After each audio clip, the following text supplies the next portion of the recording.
When people hear the name Princess Beatrice, they imagine tiaras, royal banquets, and endless luxury. But the reality of her life is far more fascinating, far more complex, and in many ways, completely insane. Because Princess Beatrice isn't just another royal living quietly behind palace walls.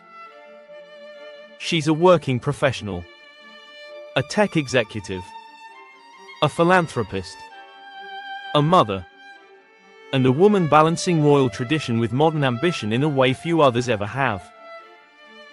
Let's step inside the extraordinary world of Princess Beatrice, and see why her life is anything but ordinary. To understand her world, you have to start with her roots. Beatrice is the eldest daughter of Prince Andrew and Sarah Ferguson, and the niece of King Charles III. She was born into the inner circle of one of the most famous royal families on earth. From childhood, her life was lived under cameras. Royal events, balcony appearances, global headlines, all before she was even a teenager. But unlike the future heirs, Beatrice was never destined for the throne. That meant something unique: she had royal status, without a defined royal role. And that's where her insane life really begins. While many assumed she would simply live off royal privilege, Beatrice chose something radically different. She pursued education seriously, attending Goldsmiths, University of London, and earning a degree in history and history of ideas. Not just royal ribbon cutting, real academic work. But here's what makes her story unexpected: she entered the corporate world. Yes, a princess in the boardroom. She worked in finance and technology, eventually becoming vice president of partnerships at the tech company Affinity, a global artificial intelligence firm. That means while the public imagines palace life, Beatrice has been sitting in strategy meetings, negotiating business deals, and working in high-pressure corporate environments. Think about that for a moment. One day she's attending a royal wedding at Windsor.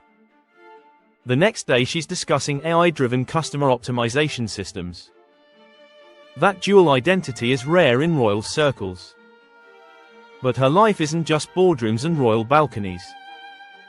It's also high society, global travel, and private estates most people only see in films. Her wedding alone was something straight out of a fairy tale. In 2020, she married Italian property developer Edoardo Mapelli Mozzi in a private ceremony at the Royal Chapel of All Saints in Windsor. Because of the global pandemic, the wedding was intimate, but still historic. She wore a vintage Norman Hartnell gown borrowed from her grandmother, Queen Elizabeth II, along with the Queen Mary diamond fringe tiara.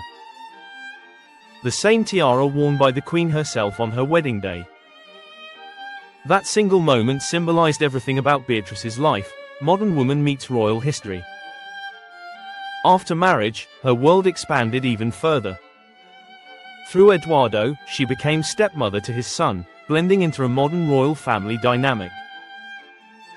Later, she welcomed her own daughter, Sienna Elizabeth Mapelli Mozzi, whose middle name honored the late Queen. Now imagine juggling motherhood, international travel, royal obligations, and corporate leadership. That's not a fantasy, that's her schedule. But there's another side of her life most people don't talk about. Beatrice has been deeply involved in philanthropy, especially around dyslexia. She has openly spoken about her own struggles with the learning difference as a child. Instead of hiding it, she turned it into purpose, becoming a patron of organizations supporting children with learning challenges. For a woman raised in one of the most scrutinized families in the world, that vulnerability is powerful. And yet, despite privilege, her life has not been easy. Public scrutiny intensified during controversies surrounding her father. Media attention, headlines, speculation, all while she continued working quietly and maintaining dignity. Many royal watchers noted her composure during difficult years, choosing privacy over public drama. That's another reason her life is insane. It's lived at the intersection of global fame and personal resilience. She's not a working royal in the traditional taxpayer-funded sense. Instead, she represents a new hybrid model: royal blood, independent career, private income. It's a blueprint that reflects the future of monarchy in a modern world. And let's talk about lifestyle. Between residences in London, countryside estates, luxury holidays in Europe, and elite social circles, Beatrice moves in a world of discretion and privilege. High fashion designers, exclusive charity galas, private security, multi-million-pound properties. But unlike some royals who rely entirely on public duties, Beatrice earns her own salary. That independence changes everything. It gives her freedom. It gives her flexibility. And it gives her a level of normalcy that many senior royals never experience. She can attend a tech summit one week and Royal Ascot the next. She can negotiate business partnerships and then appear at Trooping the Colour. Few people on Earth live in two worlds so seamlessly.